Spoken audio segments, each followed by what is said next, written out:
mesdames et messieurs, shalom chez vous, chers frères et sœurs. Nous sommes très heureux de vous savoir nombreux devant vos écrans. Nous avons le réel plaisir de vous annoncer qu'aujourd'hui, nous recevons un grand homme de Dieu, le pasteur Miché Mobonga Lobo.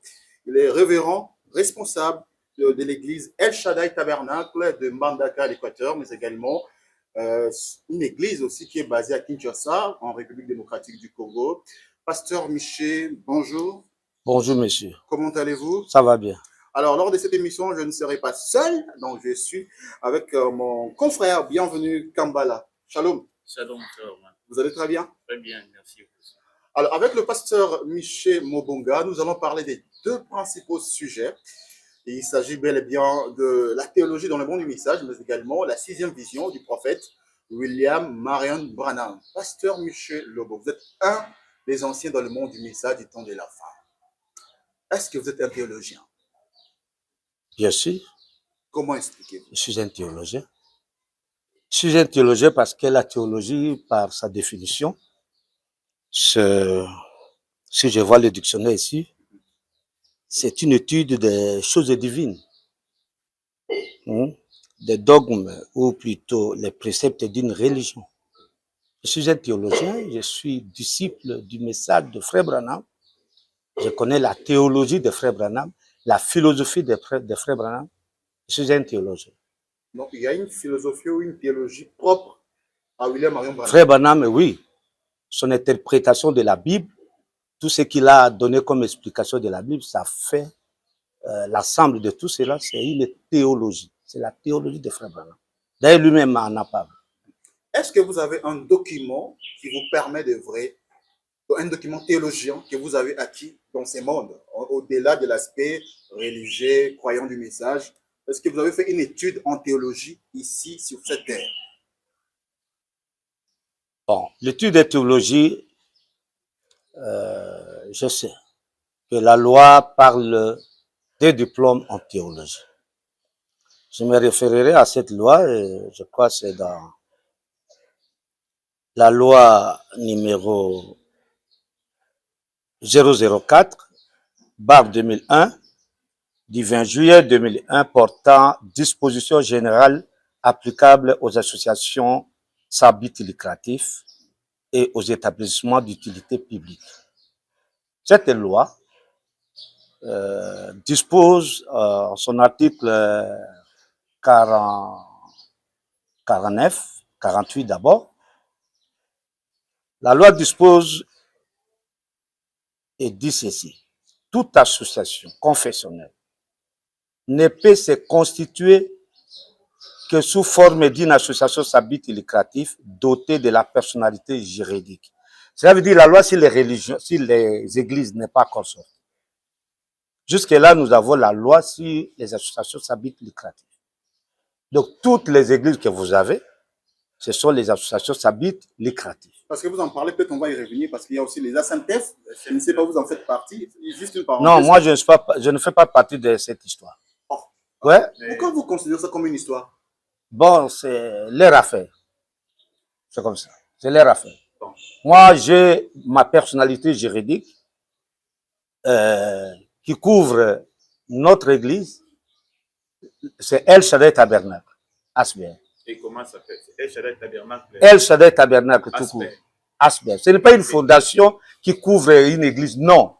C'est seulement une personnalité juridique que nous avons obtenue auprès des instances juridiques depuis 2006. C'est publié dans les journaux officiels. Nous sommes une église, nous sommes une association sans but lucratif confessionnelle. Confessionnelle. Voilà. Mais je crois que ce n'est pas différent avec les ASMTF. ASMTF, je ne sais pas beaucoup parler sur l'ASMTF. Mais je sais qu'il y a d'autres pasteurs qui ont des fondations et leurs fondations couvrent leurs églises. Ça, ce n'est pas une autorisation, ce n'est pas une personnalité juridique pour une confession religieuse. Voilà. Ça, c'est l'exemple de Shekinah Fondation, par exemple. Oui. Shekinah Fondation couvre le fonctionnement de Shekinah Tabernacle. Je connais un peu ça. Bon, donc, un peu à distance ou de loin, votre lecture par rapport aux imbroglios qui résident aujourd'hui au sein même des ASMTF. Il y a aujourd'hui plusieurs L, on peut parler des deux à SEMTEF où il y a le révérend Vibidi là, Ouais. l'autre dirigé par le révérend Carlos Barouti. Comment analysez-vous cela, vous en tant que... Nous sommes en train de quitter vite la théologie et nous allons... J'ai dit bien que c'est une parenthèse. Oui. On va rapidement quitter. Vous êtes un ancien du message. Ouais. On n'a pas l'occasion de vous avoir. Juste votre analyse ou votre lecture globale de la situation. À SEMTEF, il se dispute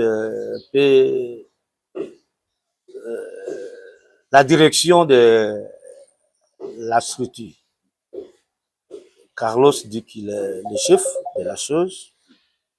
Il y a le pasteur Vibidi là, d'ailleurs il m'en avait parlé, mais moi je lui avais dit, oh, ça ne m'intéresse plus parce que moi-même, je suis représentant légal de ma propre église.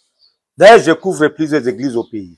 Goma, Tekefungurume, presque tout l'Équateur, les gens prient sous ma couverture. Voilà. Justement, donc, je ne sais pas beaucoup comment ça fonctionne. Je n'ai jamais été membre de cette association à SEMTEF et je ne serai jamais membre. J'ai mon église avec une couverture juridique et je suis satisfait. Pasteur Mobonga, avez-vous un document de théologie? Mais c'est clair parce que si l'église, j'ai un document de théologie, moi. Un diplôme. Bien sûr, bien sûr, bien sûr. J'ai un document de théologie. Pourquoi? La loi ne dit pas vraiment. De quelle école? Mais attendez, je vous lis la loi. Je vous lis la loi. La loi, cette même loi, à son article 49, dit, pour être fondateur d'une association confessionnelle, il faut remplir les conditions suivantes. Être saint d'esprit. D'ailleurs, je le suis. Je suis saint d'esprit. Être d'une bonne moralité. Je suis déjà ambassadeur de la paix. C'est la preuve que je suis de la bonne moralité. Être âgé de moins de 30 ans. J'ai plus que 30 ans. Faire démonstration d'une doctrine religieuse suffisamment élaborée. Donc le message de Branham, c'est une doctrine connue dans le monde entier. Et moi, j'ai démontré à la face du monde que je maîtrise cette doctrine. Voilà pourquoi mon église, qui est déjà autorisée, qui fonctionne légalement dans ces pays, m'a octroyé mon diplôme, m'a octroyé un papier attestant que je maîtrise la doctrine du message de Frère Branham. Ma propre église m'a donné ces papiers parce que l'association est déjà reconnue, l'église est déjà reconnue au pays. Tout ce que cette église-là va faire, l'État va reconnaître ça. Donc, votre propre église, El Shaddai, oui, reçoit les diplômes de théologie. Mais Frère Branham l'a dit. Je lis dans... Ça, c'est du nouveau, ça, parce ça, ce n'est pas du nouveau. Excuse, pasteur. Oui. Je vous prie d'abord de finir à nous dire ce que la loi dit sur les confessions religieuses. Est-ce que la loi n'a-t-elle pas aussi autorisé ou demandé à ce que les dirigeants religieux aient aussi des diplômes? Mais là, je veux de définir la théologie. La théologie, c'est quoi? La théologie, c'est quoi? Ce sont les connaissances divines. Et l'Église n'est là que pour ça, pour enseigner les connaissances divines aux adeptes. Donc, mon Église, je ne pouvais pas obtenir la personnalité juridique si je n'avais pas brandi le diplôme. Et si l'État reconnaît que mon Église fonctionne bien, c'est ce que je vais demander à tous les pasteurs qui ont des personnalités juridiques pour leurs églises, que leur église puisse leur octroyer, le diplôme. Un papier reconnaissant que ces gens-là, après, moi je l'ai obtenu quand j'avais 12 ans de l'ancienneté. Est-ce que l'église a cette qualité-là d'octroyer à leurs pasteurs des diplômes? Mais je vous lis le message de Frère Branham maintenant. Non, c'est d'abord la loi. Oui, la loi. Oui. Oui. Mais les protestants, ils ont construit les écoles de théologie. Mais, la théologie kimbangiste, ce n'est pas la théologie protestante. La théologie catholique, ce n'est pas la théologie kimbangiste. Les kimbangistes ont formé leur propre théologie. Pourquoi seulement on doit se référer à des écoles des autres églises Pourquoi on ne doit pas reconnaître les écoles de toutes les églises qui sont reconnues au Congo? Vous reconnaissez une église, vous donnez, vous sanctionnez leurs activités. Pourquoi vous les refusez le papier reconnaissant qu'ils sont capables, ils maîtrisent la doctrine? Voulez-vous dire que l'Église, en même temps, elle est une école et aussi... C'est ce que j'ai voulu dire. J'ai voulu lire ça, c'est pourquoi je suis pressé de le faire. Mais apparemment, c'est différent par rapport à l'esprit de la loi. Je sais que la loi demande la loi aille dans une institution ou une université apprendre, défendre un mémoire fait pour avoir son diplôme de licence ou en théologie. Je peux lire la loi. La loi, je ne l'ai pas. Elle n'est pas loin de moi. Elle est avec moi, devant moi d'ailleurs. Ok. Le cinquième critère de la loi dit, après avoir été âgé, si vous êtes âgé d'au moins 30 ans, Oui. cinquième critère, justifier d'être diplôme d'études supérieures, universitaires, ou d'un niveau équivalent, en matière religieuse délivré par un établissement agréé. Mon église, c'est un établissement agréé. Si je n'ai pas un diplôme, mais j'ai un papier équivalent, en matière religieuse délivré par cette église-là, c'est ce que l'État demande. L'État demande ça. L'État ne demande pas qu'il faut aller seulement dans une école agréée. Non, l'église déjà, lorsqu'elle est agréée, elle peut délivrer un papier montrant que le monsieur ici, l'homme ici, le pasteur, le prédicateur, il maîtrise la doctrine et il a la même qualité qu'un théologien, même plus qu'un théologien qui a fait 3 ans ou 4 ans ou 5 ans dans une école. De Dieu qui sont œuvrant dans votre assemblée, vos églises qui sont partout ailleurs, à travers les pays, ont-ils tous ces diplômes? Non, nous, on ne donne pas le diplôme à qui que ce soit. Non. Okay. Frère Branham parle, parce que Branham dit. Ils sont de votre église. Mais Branham dit ici. Branham dit ici dans la question-réponse du 28 juin 1959 soir, paragraphe 25. Il dit, nous te demandons de bénir notre cher pasteur, Frère Neville, qui se tient vaillamment année après année à son poste du devoir, qu'il fasse chaud ou froid, pour conduire et paître les brebis du troupeau qui se réunissent.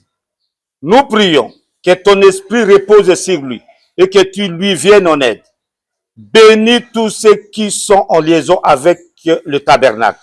Et bientôt, Seigneur, si c'est ta volonté, nous attendons à un grand et beau tabernacle ici au coin, où nous pourrons avoir une école.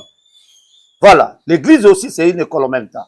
Où nous pourrons avoir une école, où nous pourrons former les jeunes ministres et les envoyer aux 4 coins de la terre afin de combattre pour la foi qui a été transmise une fois pour toutes aux saints. Mais ici, c'est ça. Donc, dans l'école, dans l'église, on forme les jeunes ministres. C'est ça l'école. Quand vous êtes en train de former les jeunes ministres, là, vous faites de cette église-là une école pour former et les ministres et les envoyer à travers le monde entier. Donc, les églises, nos églises, l'église du message, il ne faut pas s'attendre d'aller construire une école à part. Là, le tabernacle déjà, puisque vous êtes en train de former les jeunes ministres, c'est ça. Vous êtes en train de faire de cette église-là une école de théologie. Vous avez votre diplôme acquis grâce à votre église. Est-ce que William Branham aussi avait un diplôme de théologie? Frère Branham? Oui. Mais Frère Branham, qu'est-ce qu'il avait?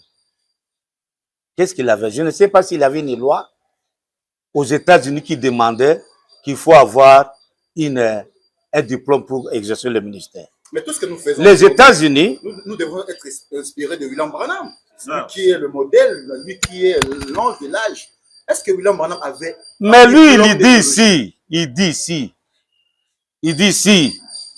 lui-même il dit ici qu'il doit former, il doit faire de son église l'école pour former les jeunes ministres. Branham Tabernacle lui avait-il donné un diplôme de théologie de son vivant? Non, les papiers, je parle des papiers. le papier que l'église vous donne pour aller, parce que vous êtes formé, l'église, le papier, c'est équivalent. Ici, on parle du diplôme ou un papier équivalent, notre titre équivalent. Pourquoi vous voulez toujours que cela soit appelé diplôme? Même Non, ça c'est la loi. Pardon? Oui. Même ce papier-là, William Branham. Oui, c'est équivalent. Abraham Tabernacle. Frère Branham, c'était un homme ordonné. Frère Branham savait faire les choses. Lui, il n'en avait pas. Pardon? Il savait faire les choses. Donc, lui, il n'avait pas ces papiers-là même. Vous, aujourd'hui, vous en avez octroyé par votre église. Vous vous êtes inspiré de qui? Nous avons lu dans le Dieu de cet âge mauvais, je me rappelle bien. Frère Branham reçoit un accord particulier avec son église pour dire que l'église ne reconnaissait que lui seul comme un missionnaire pour être envoyé à travers le monde entier. C'est une reconnaissance. C'est une reconnaissance. Bon, le problème chez nous, c'est quoi? On demande des diplômes. Et on a fait les écoles. On a construit les écoles de théologie. Alors que ici, Frère Branham rejoint cette volonté, faisant de l'église une école et formant les jeunes ministres. Mais ça, c'est vraiment une seule écriture. Je voulais ajouter avec une autre écriture, l'adoption. Paragraphe 4. Il dit, j'ai reçu des offres de quelques églises. Si jamais vous êtes tous intéressés, si vous êtes prêts à devenir pasteur maintenant, si vous avez reçu votre formation, Frère Branham donnait une formation aux jeunes ministres. Là-bas, il a dit, nous allons former les jeunes ministres et les envoyer à travers le monde entier. Alors, Branham a reçu les offres des églises. Oregon, New York et tout cela. Maintenant, il annonce à l'église. Il dit, si vous avez terminé votre formation, je crois que si c'est le cas, si vous êtes bien enfermés, j'en ai une dans l'Oregon, quelques-uns dans l'État, tout cela. Donc les églises, Branham avait reçu les offres et il voulait placer les gens, ces gens-là qui venaient de terminer leur formation dans l'église. Voilà. Donc la théologie, je vais vous mener surtout à un papier, à une reconnaissance équivalente au diplôme. Voilà. Merci pour ça. Mais, actuellement, il y a un débat. Il y a ceux-là qui parlent de l'école biblique, aussi l'école théologique. L'école publique. Biblique. Là où nous partons pour étudier les récits bibliques et autre chose. Ouais. Tandis que la théologie, c'est l'étude de la divinité de Dieu. Ouais. Partant de la définition que vous venez de nous donner. Alors, nous regardons aussi dans les messages que Branham est contre les faits d'aller faire la théologie. Pourquoi? C'est parce qu'on ne peut pas étudier Dieu. Dieu, on le connaît par expérience, pas par une certaine étude théologique ou quoi que ce soit. Comment, quelle est votre analyse par rapport à ça? Oui, je suis 100% d'accord avec le prophète Branham. Frère Branham dit que pour prêcher Dieu, pour enseigner Dieu, il ne faut pas aller apprendre Dieu dans une école. Parce que dans Jérémie chapitre 1er verset 4, la Bible dit, la parole de l'Éternel me fit adresser en ce mot. Avant que je t'eusse formé dans le ventre de ta mère, je te connaissais. Et avant que tu fusses sorti de son sein, je t'avais consacré. Je t'avais établi prophète des nations. Quelqu'un qui est déjà dans le ventre de maman, Dieu l'a déjà consacré comme prophète des nations. Donc, il n'a plus besoin d'aller faire l'école biblique pour être capable de prêcher parce que la consécration de Dieu est plus que tout ce qu'il aura comme enseignement dans une école biblique. Oui, Frère Branham, quand il dit ça, il a raison. Parce que même, ça c'est l'Ancien Testament. J'ai lu dans Jérémie chapitre 1er verset 4. Dans le Nouveau Testament, au chapitre 1er, verset 11. Je vous déclare, frère, ça c'est Paul qui parle, que l'évangile qui a été annoncé par moi n'est pas de l'homme. Car je ne l'ai ni reçu, ni appris d'un homme, mais par une révélation de Jésus-Christ. Donc je crois que vous avez su, Paul continue, il dit, vous avez su en effet, quelle était votre réforme conduite dans le judaïsme. Il avait fait l'école biblique judaïque. Il dit, comment j'ai persécuté à outrance et ravagé l'église de Dieu. Donc, avec la connaissance biblique, de la théologie, de l'école biblique judaïque, Paul continuait à persécuter l'église de Dieu. C'est pour vous dire que, pour servir Dieu, il ne s'agit pas, il ne faut pas aller seulement, il ne faut pas aller chercher Dieu, connaître Dieu dans une école biblique. On connaît Dieu par révélation. L'exemple de Jérémie et de Paul dans la Bible, c'est suffisant. D'ailleurs, pour aujourd'hui, Frère Branham a été un primérien, il n'a pas fait l'école biblique, mais il a prêché les choses par la révélation du Saint-Esprit et nous sommes satisfaits et nous sommes d'accord que son message est correctement prêché et confirmé par Dieu. D'ailleurs, la colonne de feu au-dessus de sa tête, c'est une confirmation qu'il a bien interprété la parole de Dieu. On connaît Dieu par la révélation, non par les études dans une école biblique. Donc, vous êtes aujourd'hui contre tous ces pasteurs qui vont faire la théologie, au nom de quoi protéger peut-être leur église sur une éventuelle peut-être mesure qui seront prises par le gouvernement. Est-ce qu'il y a des pasteurs qui ont déjà commencé à aller faire il y a des pasteurs l'école théologique? On va peut-être pas citer leur nom, mais il y a des pasteurs qui ont brandi même leur diplôme, qui sont allés dans les écoles. En dehors des églises du message, Voilà. Ils sont allés dans des écoles des autres églises. Non, moi, bon, je ne crois pas beaucoup à ça parce que qu'est-ce qu'une école biblique va donner comme enseignement par rapport à ces messages? Parce que les messages de Branham, c'est